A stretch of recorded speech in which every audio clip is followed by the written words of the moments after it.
KHTS AM 1220 and 98.1 FM. I am Kyle Jellings, just jumping in, a little kind of extended morning show. This is a special thing we're going to be doing first couple of weeks of the school year. School starts next week, and we are trying to get interviews with all of the principals here in the Santa Clarita Valley, and one of which joins me in studio. We have Catherine Nicolas, which is weird for me to say because normally I just say Dr. Nicolas, and she is the principal of Sequoia, and she joins us now. How you doing, Doc?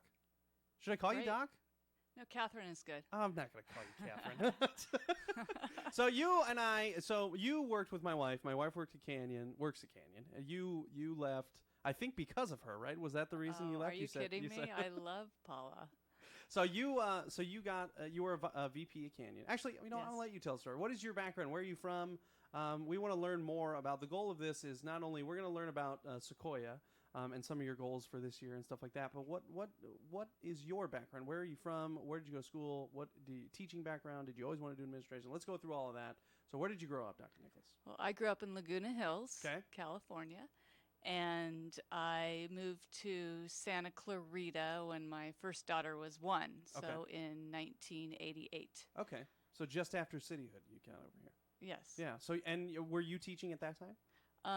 Well, actually, I started teaching right out of college in like well, you guys are going to know my age. Let's go 1992. We'll just say that. Okay. Yeah, we'll say that. But I did stay home for a couple of years when I had my first couple of kids, and then I started my teaching career here in Santa Clarita at Placerita Junior High in 1990. Okay. So teaching is your background. So a lot of administrators sometimes they take, just the administrative route and they just go admin, but you started in teaching. Yeah, I was a science teacher for 20 glorious years. And so did you even think about administration when you first started? No, not at all. Okay. I was a science teacher and I absolutely loved my career as a science teacher, but as a science teacher I also did a lot of professional development. I was a teacher leader, and so I found myself outside of the classroom a lot, and I knew that at that point I either had to stop all the external duties and stop leaving my students, or I had to leave the classroom completely and try to help in other ways, serving students at a more global level, and that's when I left the classroom and became an administrator. Tough decision, it feels like. Absolutely a tough decision. I've had conversations with you in the past, and you said you miss teaching so much, right? I do, but I feel like I can serve students and teachers this way, and so I'm really enjoying the administrative part as well. What was it about science? Why did you do science? Why didn't you do English or math or others? Well, I guess science is math, right? I knew I wanted to be a teacher, Okay. and so when I started my college career, I went in to be an elementary school teacher, and when I started, I went to Pepperdine University, and I took a Go Waves. Yeah. How did you go to class, by the way? Because that blows my mind that people actually went to class at Pepperdine. Well, the way I chose my university, because I had wonderful parents, but they were not. They didn't come from an education background. Okay. So I just drove to a bunch of different universities, and I chose that one because I thought it was a great place to live for a few years. No kidding. Because it was on the beach in Malibu. But it was difficult to go to class. But the dorm had an ocean view, but I felt like I needed to go and study because my Dad was working so hard to fund my education. That's good. So all right, good. Thanks, Dad. That was the motivation. Right, good. But when I was a liberal studies major, and the science courses were my favorite, so I immediately knew I couldn't, by freshman year I was done with my science courses, so I changed it to biology and then pursued both the elementary and secondary credential. Okay. Because the teaching came before the science, but I just knew I love the science, so I thought it was a win-win to do science and education. There you go. So being a science teacher was just the best of both worlds. What was how many frogs have you dissected in your day? Is it like a million? Have you dissected a million frogs? Well, I personally may not have dissected a million, but my students certainly did. Dissection wasn't actually my favorite. Oh, okay. The smell. Well, yeah, I could see dead frogs. Yeah. Especially during the pregnant years. Oh my gosh! Disgusting. Yeah, I can't imagine. Yeah, no way. She's Dr. Catherine Nicolas. She is the principal at Sequoia. And not a lot of people, not a lot of people know about Sequoia. But well, you did your teaching, and then what did you do in the administration? How many years have you been doing that? I was an administrator. I started at Rancho Pico, and I was an administrator in middle school for 10 years. And then I had the privilege of going to Canyon High School, and felt lucky to do a year at a comprehensive high school, which was a great experience with all of the comprehensive high school activities Yeah. and sports and all of those things that come along with that, and working with a big team. So I was there for 1 year. And so you had a short stint. Now that I think about it, yeah. Yes. Some may say too short. Maybe even my wife will say too short. But so then you got this gig at Sequoia. Now, for those who don't know, Sequoia is a little bit of a specialty school, right? So Yes. maybe explain what's different about Sequoia. Sequoia is a specialty school, and it's a small school. It maxes out at about 55 students, and it's a therapeutic environment for students that need a more restrictive environment where they can still access their education, but at the same time they have access to therapists. In fact, we have just as many therapists on site as we do teachers. So each week they have therapy sessions. They also have group therapy. And there's a pyramid of intervention that takes place should students need to access that. They get their full academic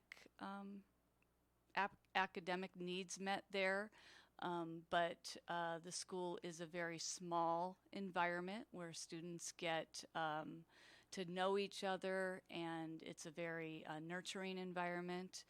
And families get to work with the therapist as well. And it's a very calm environment. So there's about 26 staff members to 55 students. So the student-staff ratio is very, So large. what type of students would be the ones that this would be geared towards? Because you talked a little bit about it, but maybe more specifically, what type of students are you looking for? Okay, so students that have maybe some school phobia, students that experience anxiety, students that might have experienced some trauma in the past, some emotional disturbance, that maybe had attendance issues because they didn't want to go to school. And so they might have some achievement gaps, not because they aren't capable of achieving in school, but they've just missed a lot of school. So this is a place where they would feel more comfortable because, they might not want to go to a comprehensive school where there's, 2,600 students, because it's just way too overwhelming for them. But they can come to Sequoia and feel very comfortable in the smaller environment. Should they experience some anxiety, they can access their therapist and go back to class and feel very comfortable there. And so students feel a lot of success in this environment. And then when they feel comfortable again, they can maybe access the comprehensive site again, maybe for 1 or 2 classes, and maybe even slowly go back to the comprehensive site. That's often a goal for our students. What is the process for? Because you and I talked prior to this, but there's a lot. It's very goal oriented, right? Yes. So what's if a student goes there? What's the process of? Is there an interview process in terms of what is our goals, or what's the process there with the students? Well, there is an intake where the school psychologist, who's phenomenal, myself, and the coordinator of mental health comes over, and we kind of sit down with the family and the student, and we go over the program. Lots of questions are asked to see if the student's a fit for the program, and the student and the parent kind of sees if the program's a fit for the student. And together we decide if Sequoia is a fit. And I did my first intake yesterday, and it was a really informative meeting. It lasted about an hour and a half. This particular student was bullied at his previous school, really bright student that wasn't feeling supported at his previous school, wasn't having academic success. And at the end of the hour and a half, both parties decided that this was an appropriate placement. They were just thrilled. had a lot of school anxiety in the past, and so we're really excited that the student will join Sequoia and get back on track academically. Was very credit deficient and has a lot of catching up to do. So we have a lot of different things we can do to help the students get back on track, recover their credits, and then hopefully transition back to possibly getting some dual enrollment, possibly even concurrent enrollment, taking a class at COC in the future, and getting back on track so that ultimately they can reach their future goals. Which, and again, you and I were talking before, it isn't necessarily a goal to get back to the comprehensive school. If they want to stay at Sequoia and graduate from Sequoia, that's totally an option as well. Yes, in fact, I hear that last year they had a few students, maybe 6 or 7, graduate. I hear it's a beautiful ceremony, a lot to celebrate. Students some do choose to graduate from Sequoia, and they're very happy. So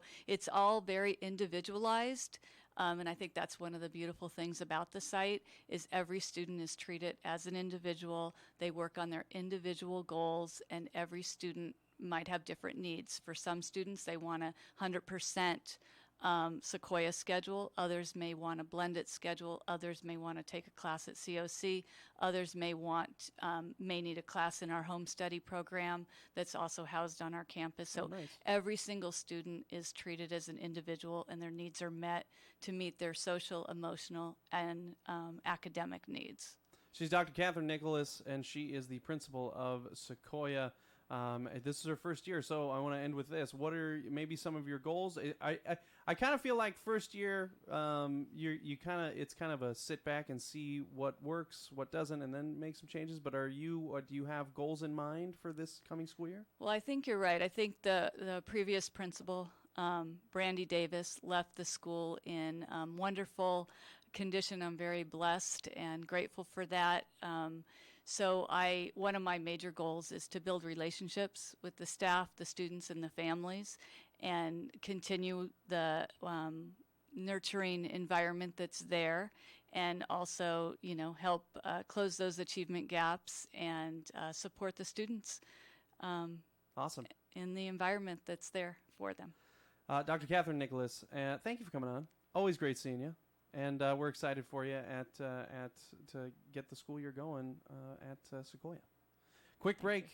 This is a little bit of a series we're doing. We're trying to get all of the principals of the local schools here in the Santa Clarita Valley on your hometown station, KHTS. And this has been Dr. Catherine Nicolas, principal of Sequoia. KHTS.